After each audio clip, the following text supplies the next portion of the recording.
Assalamualaikum warahmatullahi wabarakatuh. Bismillahirrahmanirrahim. Alhamdulillahi rabbil alamin. Wassalatu wassalamu ala afdalil anbiya'i wal mursalin, Nabiyyina Muhammadin wa ala alihi wa ashabihi ajma'in. Pemirsa SPIM TV rahimakumullah, alhamdulillah kita panjatkan rasa tasyakur kita kehadirat Allah atas segala nikmat yang telah dilimpahkan kepada kita semua. Allah Subhanahu wa ta'ala masih berkenan memberikan kesadaran, memberikan kekuatan untuk tetap istiqomah di dalam ketaatan kepadanya. Mudah-mudahan sejalan dengan bertambahnya usia kita, meningkat iman kita, meningkat amal soleh kita, meningkat ketakwaan kita kepada Allah Subhanahu wa ta'ala.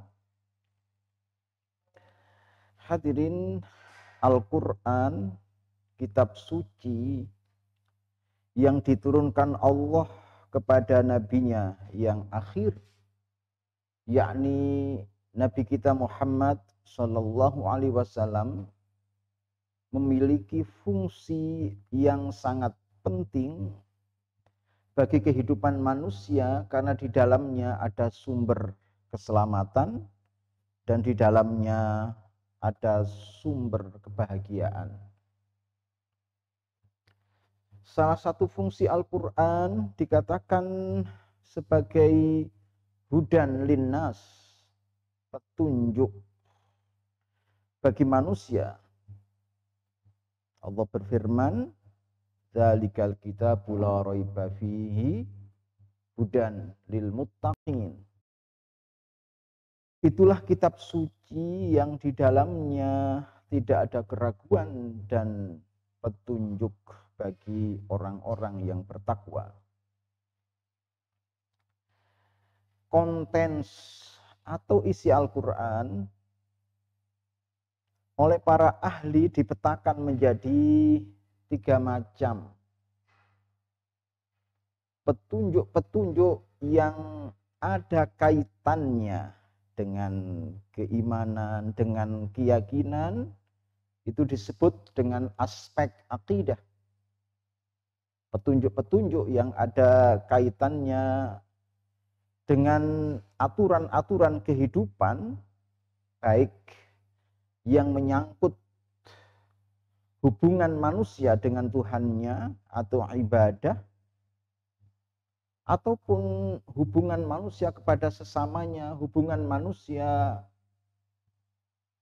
dengan alam sekitarnya, disebut dengan syariat. Sementara itu ajaran-ajaran yang ada hubungannya dengan budi pekerti luhur disebut dengan akhlak.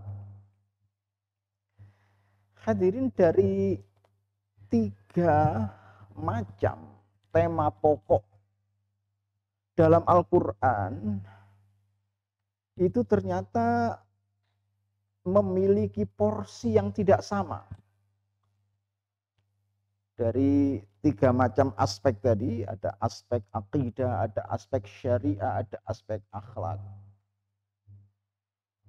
Aspek yang terbesar atau porsi yang paling banyak itu justru ada pada aspek akhlak yang muncul dalam bentuk kisah-kisah umat zaman silam, kisah para nabi, kisah orang-orang soleh dengan segala perjuangan dan kesuksesannya, kisah orang-orang yang menentang ajaran para nabi, kisah tentang orang-orang yang durhaka kepada para rasul dengan segala kegagalannya. Nah, pada kesempatan ini saya ingin mengangkat satu tema yang ada kaitannya dengan kisah dalam Al-Quran dan kemudian kita mengambil pelajaran dari kisah-kisah itu. yakni kisah tentang Nabiullah Ibrahim alaihissalam. Hadirin pemirsa TV SPIM yang dirahmati Allah. Nama seorang nabi yang paling banyak disebut dalam Al-Quran adalah Nabi Musa alaihissalam. Tapi doa seorang nabi yang paling banyak diabadikan dalam Al-Quran adalah doa Nabi Ibrahim alaihissalam. Bahkan ada satu surat dalam Al-Quran yang dinamakan surat Ibrahim, yaitu surat nomor urut 14. Di dalam surat Ibrahim ayat 35 sampai 37 itu adalah berisi tentang doa Nabi Ibrahim yang kelak oleh para ahli pendidikan dijadikan sebagai dasar atau fondasi pendidikan, terutama dalam Islam. Pada ayat tersebut Allah Subhanahu wa taala berfirman, A'udzubillahi samiil alimi minasyaitonir rajim. Wa idh qala Ibrahimu rabbi ij'al hadzal balada amina wajnubni wa baniya an na'budal asnam. Rabbana innahunna adlalna katsiran minan nas faman tabi'ani fa innahu minni wa man 'asani fa innaka ghafurur rahim. Rabbana inni askantu min dhurriyyati biwadin ghairi dhi zar'in 'inda baitikal muharram. Rabbana liyuqimus sholata faj'al af'idatan minan nasi tahwi ilaihim warzuqhum minas samarati la'allahum yashkurun. Quran surat Ibrahim ayat 35, 36 dan 37. Pada ayat 35 Allah Subhanahu wa taala mengabadikan doa hambanya yang bernama Ibrahim, di mana beliau berdoa, Rabbi ja'al hadzal balada, ya Allah jadikanlah negeri ini aminan, negeri yang aman. Wajnubni, jauhkanlah aku, wabaniya, dan anak-anak keturunanku, an-na'budal asnam, dari penyembahan kepada berhala. Hadirin pemirsa SPIM TV rahimakumullah. Para mu'arrikhin atau ahli sejarah mengatakan bahwa Nabiullah Ibrahim itu orang Ur, tempat yang jauh di wilayah Irak, bukan orang Arab. Allah lah yang memerintahkannya agar menempatkan anak istrinya di sebuah lembah gersang yang ada di Arabia, yang kelak kemudian hari disebut sebagai lembah Bakkah atau lembah Mekah.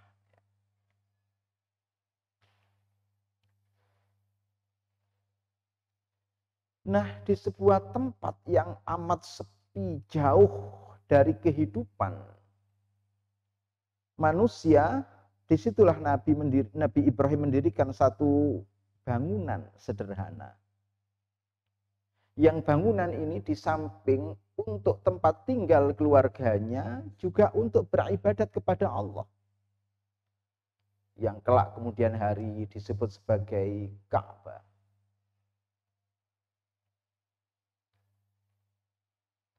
Allah Subhanahu wa taala memberikan penghargaan yang tinggi kepada Ibrahim yang telah membuat sebuah bangunan yang tidak saja untuk tempat tinggal diri dan keluarganya, tapi juga untuk beribadat kepada Allah. Itu dianggap sebagai sesuatu yang pertama kali dibangun orang. Tentu banyak orang membuat bangunan sebelum Ibrahim, tapi bangunan yang didirikan untuk menyembah Allah Subhanahu wa taala, Ibrahimlah yang pertama melakukannya. Penghargaan itu juga disebutkan dalam Al-Qur'an, inna awwala baiti wudi'a lin-nasi lalladzi bi Bakkata mubaraka. Sesungguhnya bangunan yang pertama kali dibangun orang untuk tujuan menyembah Allah Subhanahu wa taala adalah yang ada di lembah Bekkah atau lembah Makkah yang diberkahi itu. Baik, kita kembali kepada doa Nabi Ibrahim pada ayat 35 surat Ibrahim tadi. Beliau berdoa, Rabbi ja'al hadzal balada aminah. Ya Allah, jadikanlah negeri ini negeri yang aman. Wajnubni wa baniya, jauhkanlah aku serta anak keturunanku anak budal asnam dari penyembahan kepada berhala. Ayat yang pendek ini kalau kita selami, kalau kita dalami, kalau kita hayati, niscaya kita akan temukan dasar-dasar pendidikan dalam Islam. Termasuk betapa pentingnya meletakkan anak-anak kita di lembaga pendidikan seperti pesantren SPIM yang kita cintai ini.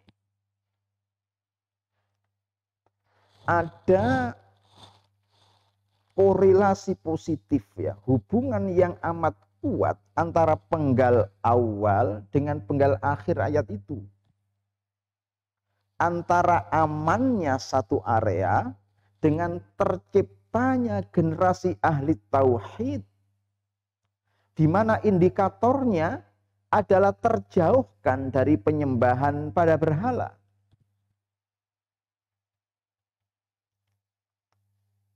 Para ahli mengatakan bahwa tujuan pendidikan itu atau bahkan pendidikan itu adalah proses transformasi pengetahuan serta nilai-nilai luhur dari satu generasi kepada generasi berikutnya agar mereka memiliki kesiapan ilmu, kesiapan mental di dalam menapaki kehidupannya. Nah, untuk memperoleh hasil itu tentu harus ada ikhtiar yang rasional. Karena kalau tidak pasti akan terganggu bahkan gagal. Ikhtiar itu adalah menciptakan suasana yang kondusif atau aman tadi. Tentu bukan aman dari maling, bukan aman dari copet, itu urusannya Hansip sama Satpam.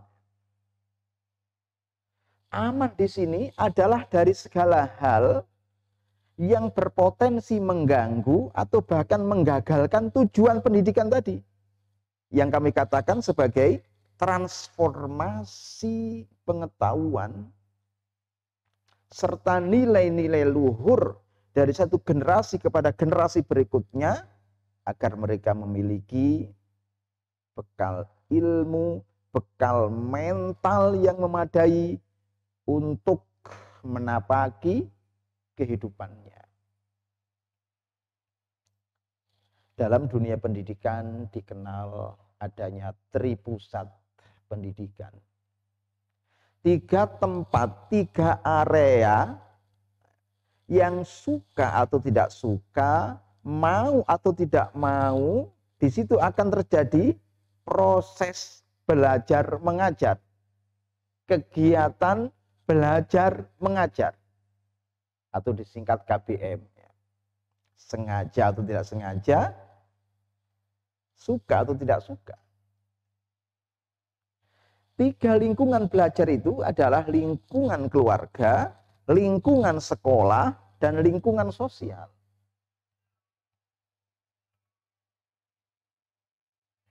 Mungkin kita bisa menjaga keamanan anak-anak kita di dalam keluarga. Mungkin kita bisa menjaga keamanan anak-anak kita di lingkungan sekolah. Karena para orang tua sudah memasrahkan anaknya dengan kompensasi tertentu kepada lembaga pendidikan yang mereka percaya agar anaknya aman. Tapi bisakah kita menjamin anak-anak kita di lingkungan sosial, di lingkungan masyarakat? Walaupun tentu saja secara konseptual masyarakat memiliki kewajiban untuk menjaga keamanan generasi muda, semua anak-anaknya. Itu konsepnya begitu, walaupun tentu saja prakteknya tidak belum tentu seperti itu. Nah, disinilah kita harus menyatukan tekad, menyatukan pikiran demi generasi akan datang yang lebih berkualitas dari diri kita. Karena problem yang kita hadapi saat kita masih anak-anak jauh berbeda dengan problem yang dihadapi oleh anak-anak kita hari ini. Anak-anak kita harus aman, sebagaimana tadi kami katakan, dari segala hal yang mengganggu bahkan menggagalkan tujuan pendidikan.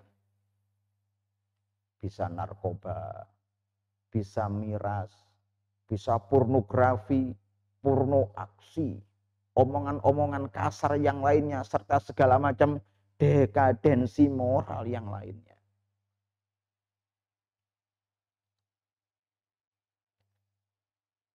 Dalam suasana dunia yang global seperti sekarang ini, tidak mudah untuk menjamin keamanan anak-anak kita.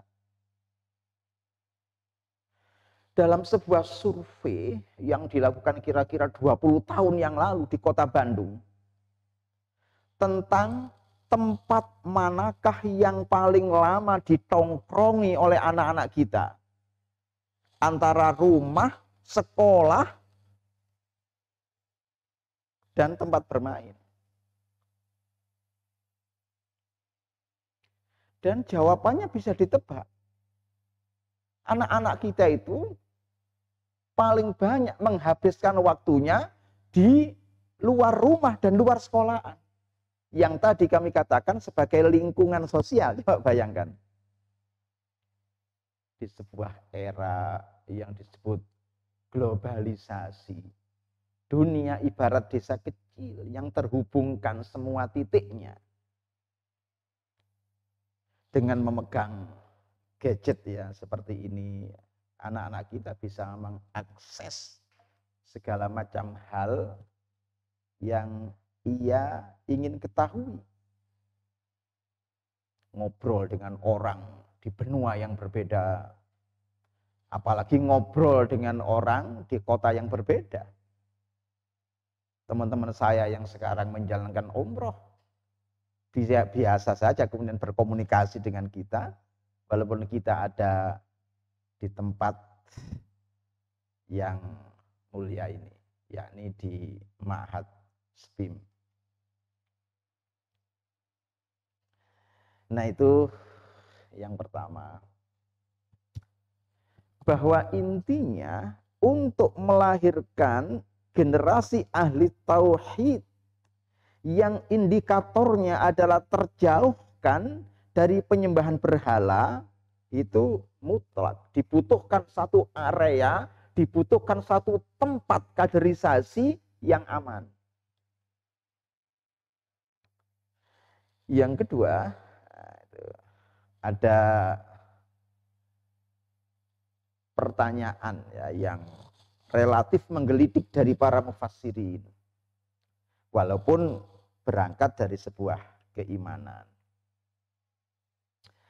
Tentang doa Nabi Ibrahim tadi, yang mengatakan wajnubni wabaniya an na'budal asnam. Ya Allah, jauhkanlah aku serta anak keturunanku dari penyembahan kepada berhala. Ibrahim seorang nabi, seorang rasul, hamba Allah yang soleh. tentu saja memiliki iman yang kuat, tentu saja memiliki iman yang mantap. Mustahil sekiranya khilaf kemudian menyembah berhala. Mustahil. Tapi faktanya beliau masih mengatakan wajanubni wa baniya anak budal asnam. Ya Allah, jauhkanlah aku serta anak keturunanku dari penyembahan kepada berhala. Mungkinkah seorang Ibrahim khilaf kemudian menyembah berhala? Jawabannya sudah pasti tidak mungkin. Tapi faktanya seperti itu doanya. Nah, disinilah para ulama kemudian mencoba menggali mal murad bil asnam. Apa sih yang disebut dengan asnam? Asnam merupakan bentuk jamak dari sonam, yang artinya berhala, sesuatu yang disembah selain Allah. Dalam bentuknya yang konvensional, bisa batu dipahat, bisa kayu dipahat, bisa logam dipahat, kemudian disembah. Ada gunung, ada laut, ada pohon beringin, disembah, macam-macam lah. Ya. Karena memang naluri manusia itu kan beragama. Para antropolog menyebutnya sebagai homo religiosis. Soal apakah agamanya itu kemudian sahih atau tidak, yaitu soal lain. Dan untuk itulah kemudian Allah mengutus para nabi, menurunkan kitab suci, membimbing manusia. Supaya naluri beragamanya itu memperoleh bentuknya yang sahih, bentuknya yang benar. Para ulama mendefinisikan berhala itu dengan kata-kata yang singkat, namun tepat. Yaitu kullu ma yusghilun nasa an dzikrillah fahuwa sonam. Kullu ma yusghilun nasa an dzikrillah fahuwa sonam. Segala sesuatu yang melalaikan seseorang dari zikir kepada Allah, dari mengingat Allah, maka sesuatu itu adalah berhala. Jadi dari sini kita bisa menyebutkan berhala-berhala kontemporer itu lebih berbahaya daripada berhala-berhala konvensional tadi. Bisa saja anak kita, harta kita, jabatan kita, pangkat kita, status sosial kita, istri kita, bahkan hobi kita, ilmu kita. Kalau kemudian semuanya itu menjadikan kita lalai dari zikir kepada Allah, maka semuanya adalah berhala. Mungkin ada seorang pejabat yang karena bujuk rayu istrinya kemudian melakukan praktik ilegal, korupsi misalnya. Dan itu ia lakukan, maka istrinya itu adalah berhala bagi dirinya. Dan yang dipakai sebagai ikon di dalam hal ini adalah Ibrahim alaihissalam. Luar biasa. Pemirsa Spim TV rahimakumullah. Ibrahim adalah sosok yang dalam pernikahannya tidak dikaruniai keturunan. Kecuali setelah usianya senja. Makanya anaknya kemudian dikasih nama Ismail, yang menurut bahasa waktu itu doa yang didengar Tuhan. Karena il dalam bahasa Ibrani sama dengan ilah dalam bahasa Arab. Dalam perjanjian lama ada khutbah Yesus ya, yang terkenal. Di mana Yesus mengajak kaumnya untuk mentauhidkan Allah. Beliau mengatakan, Sima ya Israel, Adonai Elohinu, Adonai Akhud. Kira-kira kalau dalam bahasa itu, Isma'u Bani Israel, Inna ilahana ilahun wahid.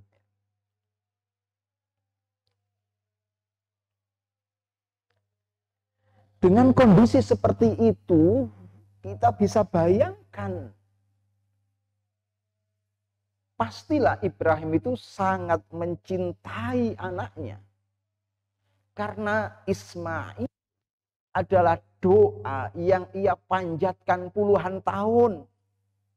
Baru kemudian dikabulkan oleh Allah. Nah, setelah Ismail beranjak dewasa, Allah mengujinya. Hai Ibrahim, sembelihlah anakmu. Subhanallah. Tapi Ibrahim bukan orang tua yang otoriter. Ibrahim cukup demokratis.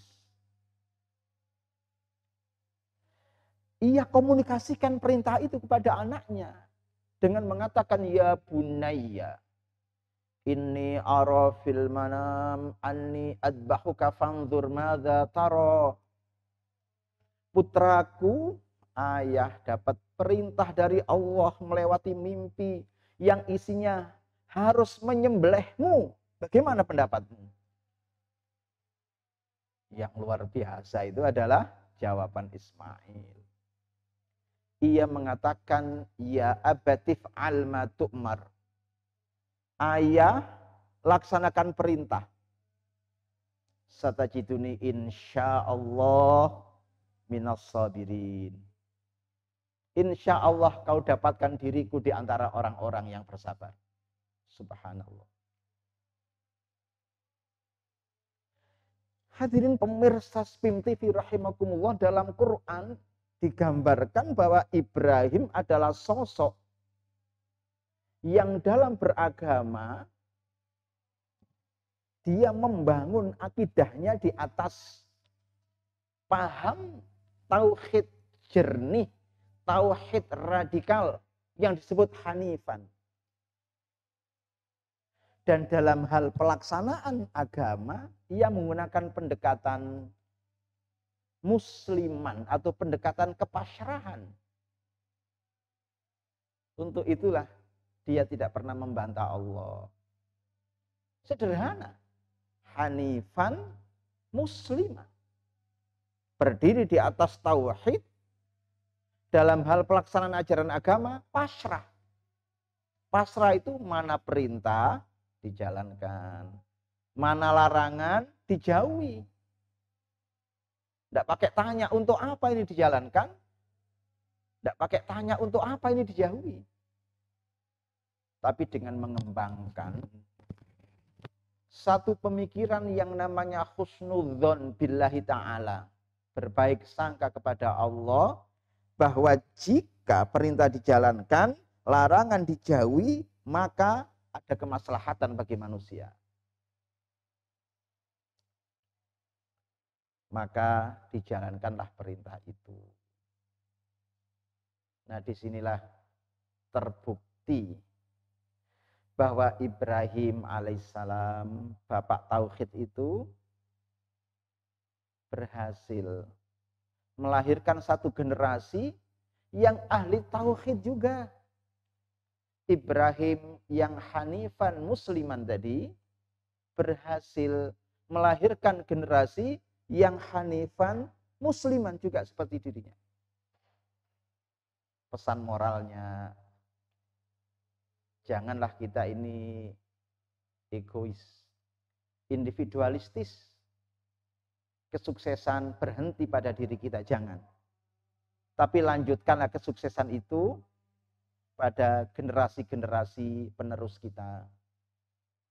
Tauhid serta kepasrahan dalam beragama jangan berhenti pada diri kita saja, tapi teruskanlah kepada generasi-generasi penerus kita. Demikianlah ceramah singkat yang kami sampaikan pada kesempatan kali ini. Insya Allah kita lanjutkan pada kesempatan-kesempatan yang lainnya dengan tema yang berbeda.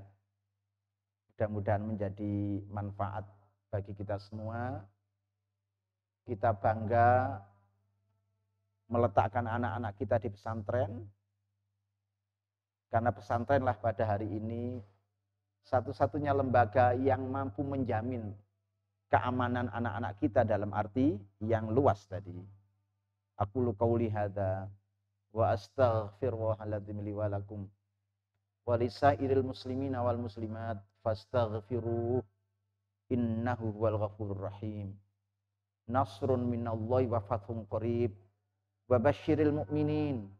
Wassalamu alaikum warahmatullahi wabarakatuh.